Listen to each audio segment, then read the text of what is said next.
For me, yeah, I think I wanted to go and walk up to the steward's room myself and go, "What are you doing?" So we've teamed up with Trebor, makers of extra strong and soft mints, who are encouraging people to cut the nonsense and keep things real. And so we're calling out the Give Me Strength racing moments from season 1 of the V10 R-League.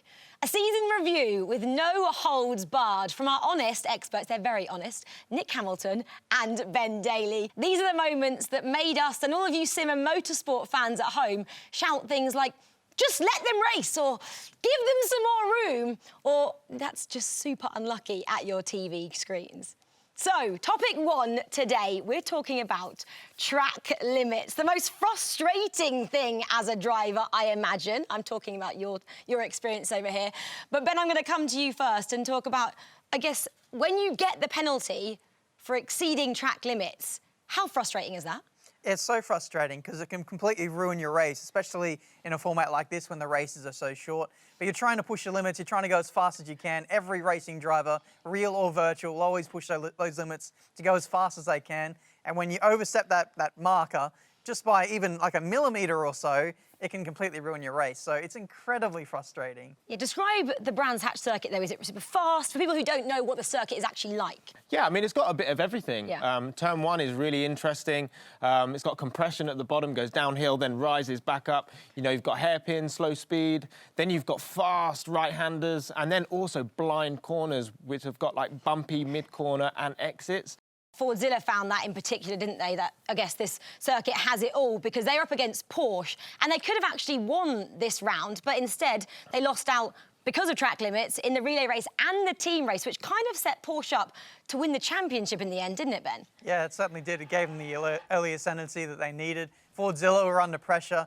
You know, they had to overtake and stay in front of Porsche. And this is one of those tracks where these cars are maybe a little bit too fast for the circuit, and so they've got to push these boundaries to stay close. And unfortunately, they overstepped the mark, lost the round on the penalties. Yeah, but a team, I think, who had literally been going, "Give me strength at every possible corner here," were Yas Heat, because they had penalties for track limits for every single one of their drivers. We can have a look at them right now. Yeah, this is exit of Paddock Hill. You can see running wide a little bit there, going now into Druids. And then you'll see Graham Hill coming up next, which is a really hard corner to get a good exit.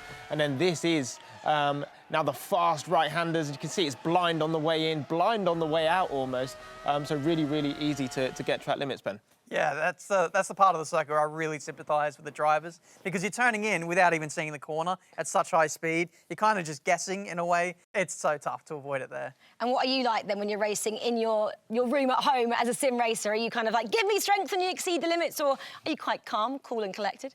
No, I wear my heart on my sleeve, so when things don't go my way, I certainly let the world know about it. Yeah, well, I want to actually show you a clip now that both of you two, actually, when we watched it during the season, were screaming at the TV saying, you know, "Oh my goodness, what is happening here?" This moment between Kevin Siggy and DeSalvo off the start.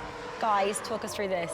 Yes, this is Paddock Hill, exit of Paddock Hill, and DeSalvo got the job done, actually through the corner, but then ran a little bit wide and got done for track limits. And I was so upset at this, just because there wasn't many overtaking opportunities, and then we saw one, and it was a great overtake. We were not expecting someone to go down the outside at Paddock Hill and get the job done, but then to get penalised with track limits.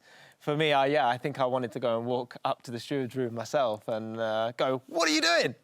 You definitely said that in commentary. But I guess, Ben, when you have the moment like that, then, does it kind of stop you from ever trying to do it again? Because if you know you're going to get penalised for trying to overtake, would you kind of be more cautious next time out? Yeah, it almost takes away the excitement. It prevents drivers from going for the move. We want to encourage overtaking. We want to encourage racing. And, you know, it wasn't that much of a misdemeanor as well. He probably could have still made the corner and stayed on the track if he just, you know, kept a harsher steering angle, if that makes sense. So quite harsh, but we want to see racing at the end of the day. Well, my final kind of question for you both. We just saw that moment once again. Harsh or fair in terms of track limits there for DeSalvo? Ben? Harsh. They get away with more in real life. That's yeah. Nick, That's so please. rubbish. Well, maybe not in BTCC, but like in other categories where, you know, open Not wheel around categories. Brands Hatch. Brands Hatch, this is... Yeah, honestly, yeah, they don't go racing here, but like at other circuits. you We're not see a talking lot about other circuits, we're talking about Brands Hatch. But in And general, in terms of just holistically track limits, that is pretty harsh. Nick, your answer?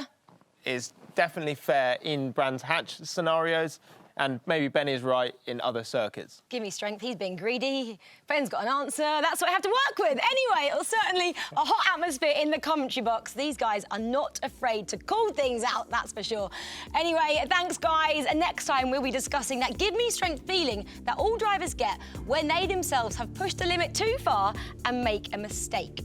Make sure you check out all of our social channels and let us know your Give Me Strength racing moments for your chance to win an awesome G923 racing wheel courtesy of Trebor Mints. See you soon.